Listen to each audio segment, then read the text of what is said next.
নমস্কার বন্ধুরা, আশা করি প্রত্যেকে খুবই ভালো আছেন। আমি আবারও চলে এসেছি আপনাদের মাঝে নতুন একটা রেসিপি শেয়ার করার জন্য।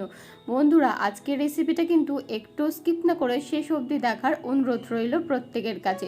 আশা করছি আজকের রেসিপিটা প্রত্যেকের খুবই ভালো লাগবে। বন্ধুরা, আজকের আমি শেয়ার করব আপনাদের সাথে একদম অনুষ্ঠান বাড়ির মতো নিরামিষ পনিরের রেসিপি। তো অবশ্যই বন্ধুরা রেসিপিটা শেষ অবধি দেখতে থাকুন। আর কেমন লাগলো আমার কিন্তু কমেন্টে জানাতে একদমই ভুলবেন না। তো বন্ধুরা, আজকের রেসিপিটা বানানোর জন্য দেখুন প্রথমেই আমি নিয়ে নিয়েছি এখানে টমেটো। আমি এখানে কিন্তু 3টে বড় সাইজের টমেটোকে খুব ভালোভাবে পেস্ট করে নেব। আপনারা কিন্তু টমেটো পিউরিও ব্যবহার করতে পারেন। তারপরে দেখুন বন্ধুরা, আমি এখানে পনির নিয়ে নিয়েছি আর এটাকে আমি একদম ছোট ছোট পিস করে কেটে নেব।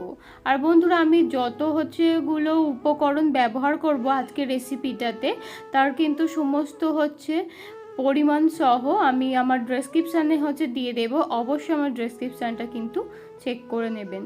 দেখুন বন্ধুরা, পনিরগুলোকে আমি কিন্তু ঠিক এরকম সাইজ করে কেটে নিয়েছি, দেখতেই পাচ্ছেন।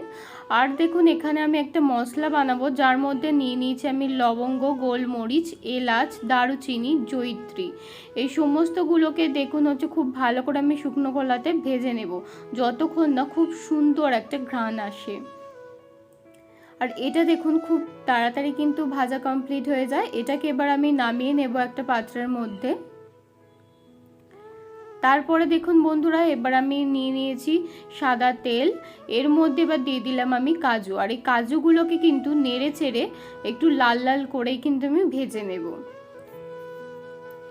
বন্ধুরা, আজকের কিন্তু এই ঝটপট অনুষ্ঠান বাড়ির মতো পনিরের এই রেসিপিটা যদি ভালো লেগে থাকে অবশ্যই একটা লাইক করবেন আর আমার চ্যানেলটা সাবস্ক্রাইব করে আমার পাশে থাকার অনুরোধ রইল। দেখুন বন্ধুরা, এবার এটাকে আমি ঠান্ডা হতে দেব। ঠান্ডা হয়ে গেলে একটা পেস্ট বানিয়ে নেব। আর সেম তেলের মধ্যে দেখুন বন্ধুরা, এবারে আগে থেকে যে কেটে রেখেছিলাম আমি পনিরের পিসগুলোকে, সেগুলো ভেজে নেব। আর এখানে একটা কথা বলে রাখি বন্ধুরা, পনির কিন্তু আমি খুব বেশি লাল করে ভাজবো না, হালকা করেই ভাজবো, যাতে এটা একদম সফট থাকে। কারণ পনির কিন্তু বন্ধুরা একদম শক্ত হয়ে গেলে খেতে একদমই ভালো লাগে না। সেই জন্য কিন্তু এটাকে আমি হালকা ভাজবো। এবং ভাজার সাথে সাথে কিন্তু আমি আর একটা প্রসেস কিন্তু ফলো করেছি এই পনিরটা একদম নরম রাখার জন্য। তো চলুন এটা আগে ভেজে নিই, তারপরে দেখিয়ে দিচ্ছি। এটাকে দেখুন বন্ধুরা ভালোভাবে কিন্তু নেড়ে চেড়ে আমি দুপাশ হালকা কিন্তু ব্রাউন করে ভেজে নিয়েছি। আর এটা ভাজা হয়ে যেতে আমি কিন্তু সাথে সাথে তুলেই নর্মাল জলের মধ্যে দিয়ে দিচ্ছি। বন্ধুরা, এটা কিন্তু আমি ফ্রিজের ঠান্ডা জল ব্যবহার করিনি, এটা নর্মাল জলের মধ্যেই আমি পনিরগুলোকে দিয়ে দিলাম, যার জন্য পনির কিন্তু একদম সফট থাকবে। আর পনির সফট থাকলেই কিন্তু তবেই খেতে ভালো লাগে। তো দেখুন একে একে আমি সমস্ত পনিরগুলোকে দিয়ে দিয়েছি জলের মধ্যে। এবারে আমি সেম কড়াইয়ের মধ্যে দিয়ে দিলাম গোটা জিরেকে আমি খুব ভালোভাবে ভেজে নেওয়ার পরে দিয়ে দিচ্ছি আদা কুচি। এবার আদা কুচিটাকেও কিন্তু খুব ভালো করে ভেজে নেব। তারপরে দেখুন দিয়ে দিলাম কাঁচা লঙ্কা কুচি। বন্ধুরা, এই রেসিপিটার জন্য কিন্তু আদার পেস্ট দিলে ততটাও ভালো লাগবে না, তো আপনারা চেষ্টা করবেন আদা কুচি ব্যবহার করা, তাহলে কিন্তু ভালো লাগবে। এবারে দেখুন দিয়ে দিচ্ছি আমি ধনে গুঁড়ো, দিয়ে দেব পরিমাণ মতো হলুদ গুঁড়ো। আর সবশেষে কিন্তু এখানে দিয়ে দেব আমি কাশ্মীরি লাল লঙ্কার গুঁড়ো। বন্ধুরা, আগে কিন্তু সমস্ত গুঁড়ো মশলা দিয়ে নেবেন, নিয়ে খুব ভালোভাবে নেড়েচেড়ে নেওয়ার পরেই কিন্তু তবেই টমেটো পেস্টটা ব্যবহার করবেন, তাহলে দেখবেন খুব সুন্দর একটা কিন্তু কালার আসবে। আর যদি টমেটো পেস্ট দেওয়ার পরেই গুঁড়ো মশলাগুলো দেন, তাহলে কিন্তু কালারটা অতটাও ভালো আসবে না। তো দেখুন এখানে আমি টমেটো পেস্টটা দিয়ে দিয়েছি, দিয়ে এবার সমস্ত উপকরণ খুব ভালো করে কিন্তু নেড়ে চেড়ে নেব। আর বন্ধুরা, এই টমেটোর কিন্তু একটা কাঁচা গন্ধ থাকে, তাই এটাকে একটু সময় নিয়ে কিন্তু রান্না করে নিতে হবে। দেখুন আমি টমেটো পেস্টের মধ্যে এবার দিয়ে দিচ্ছি পরিমাণ মতো লবণ। আর এখানে আমি চিনি গুঁড়ো ব্যবহার করেছি, আপনারা চাইলে নর্মাল চিনি ব্যবহার করতে পারেন। যদি চিনি দেন তাহলে কিন্তু টমেটোর যদি টক ভাবটা যে থাকবে রেসিপিটার মধ্যে, সেটা কিন্তু ব্যালেন্সে থাকবে। আর দেখুন খুব ভালোভাবে নেড়েচেড়ে নিয়ে 10 থেকে 15 মিনিটের জন্য এটাকে আমি ঢেকে দেব, লো টু মিডিয়াম আঁচে রেখে। তাহলে কিন্তু টমেটো খুব ভালোভাবে রান্না হয়ে যাবে। দেখুন এবার আমি 10 থেকে 15 মিনিট পরে ঢাকনাটা খুলে নিয়েছি।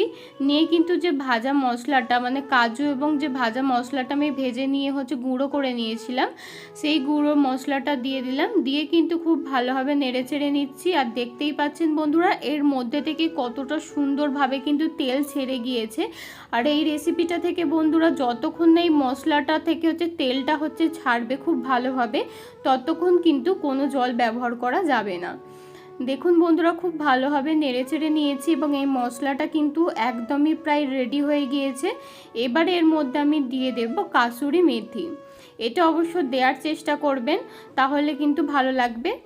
দেখুন কাসুরি মেথি দিয়ে দেওয়ার পরে এটাকে আমি আবারও খুব ভালোভাবে নেড়েচেড়ে কিন্তু একটু মিশিয়ে নেব। আমার কিন্তু এখানে সমস্ত মশলাটা দেখতেই পাচ্ছেন খুব ভালোভাবে কিন্তু কষানো হয়ে গেছে। এবার আমি এর মধ্যে দিয়ে দেব পরিমাণ মতো জল। এখানে কিন্তু জলের পরিমাণটা বুঝেই ব্যবহার করতে হবে, কারণ খুব বেশি কিন্তু গ্রেভি রাখলে এই রেসিপিটা একদমই ভালো লাগবে না। তাই দেখুন পরিমাণ বুঝেই আমি জলটা দিয়ে দিয়েছি। আর এই জলটা দিয়ে দেওয়ার পরে বন্ধুরা একবার খুব ভালোভাবে কিন্তু ফুটে গেলে মিডিয়াম টু হাই ফ্লেমে রেখে খুব ভালোভাবে কিন্তু একবার ফুটে যাওয়ার পরেই দিয়ে দেব আমি পনিরগুলোকে। আর এই পনিরগুলো দিয়ে দেওয়ার পরে বন্ধুরা খেয়াল রাখতে হবে খুব বেশিক্ষণ কিন্তু রান্না করা একদমই যাবে না, তাহলে পনিরগুলো শক্ত হয়ে যাবে এবং খেতে ভালো লাগবে না। তো দেখুন পনিরগুলো দিয়ে দেওয়ার পরে জাস্ট আমি নেড়ে চেড়ে 1 মিনিটের মতো রান্না করে নেব। নেড়ে চেড়ে 1 মিনিট পরে কিন্তু আমি এবারে গ্যাসটাকে অফ করে দেব। গ্যাসটা অফ করে দিয়ে এটাকে আমি রেস্টে রেখে দেবো ঢাকা দিয়ে কিছুক্ষণ, তারপরেই কিন্তু আমি সার্ভ করে দেব। আর দেখতেই পেলেন বন্ধুরা এই রেসিপিটা কিন্তু বানানোর জন্য খুব কিন্তু কম সময়ে হলেই যথেষ্ট, এবং এটা বানাতে কিন্তু খুব একটা ঝামেলার প্রয়োজন নেই। ঝটপট কিন্তু এই রেসিপিটা তৈরি হয়ে যায়। দেখুন বন্ধুরা আমি পরিবেশন করে দিয়েছি। আর দেখতেই পাচ্ছেন পুরো কিন্তু একদম পারফেক্টভাবে অনুষ্ঠান বাড়ির মতোই কিন্তু নিরামিষ পনিরের এই রেসিপিটা আমি কতটা ঝটপট বাড়িতে বানিয়ে ফেললাম, এবং খুব বেশি কিন্তু উপকরণের প্রয়োজন হয়নি এবং খুব একটা কিন্তু ঝামেলারও প্রয়োজন হয়নি। তো বন্ধুরা আজকের রেসিপিটা যদি আপনাদের ভালো লেগে থাকে একটা লাইক অবশ্যই করবেন, আর আমার চ্যানেলটা সাবস্ক্রাইব করে অল বাটনটা প্রেস করে আমার পাশে থাকার অনুরোধ রইল।